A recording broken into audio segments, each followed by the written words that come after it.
किसी को कोई खोज खबर नहीं था, लेकिन जैसे पौर्णिमा ट्वीट किया, आप लोगों के बीच में आके खड़ा हुआ, आप लोगों का आशीर्वाद जो पवन के ऊपर फासला लगा, आज देखिए नतीजा ये है। आज काराकाट लोकसभा के अंदर देश भर से हेलीकॉप्टर आके गिरे लगा। आज सबको चिंता सताने लगी है।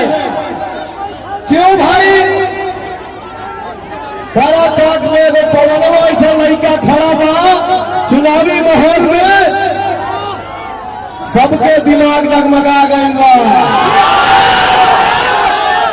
किसी के लिस्ट में भी नहीं था, जगला के बाद छोड़ दो भैया, सपने में भी कोई कल्पना नहीं था कि काराकाट भी एक लोकसभा है।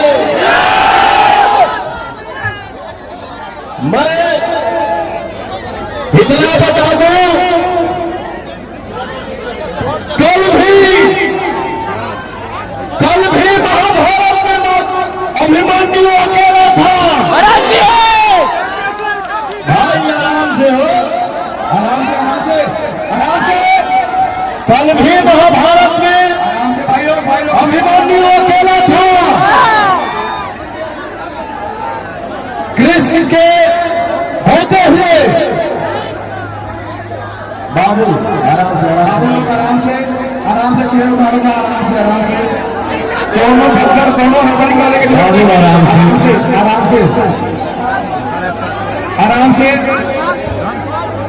इसी के साथ हम 76D आप देख रहे थे आर्यन राइडी यूट्यूब चैनल। तो चैनल को सब्सक्राइब नहीं किए हैं तो चैनल को सब्सक्राइब कर लीजिए फिर से न्यू अपडेट जानने के लिए।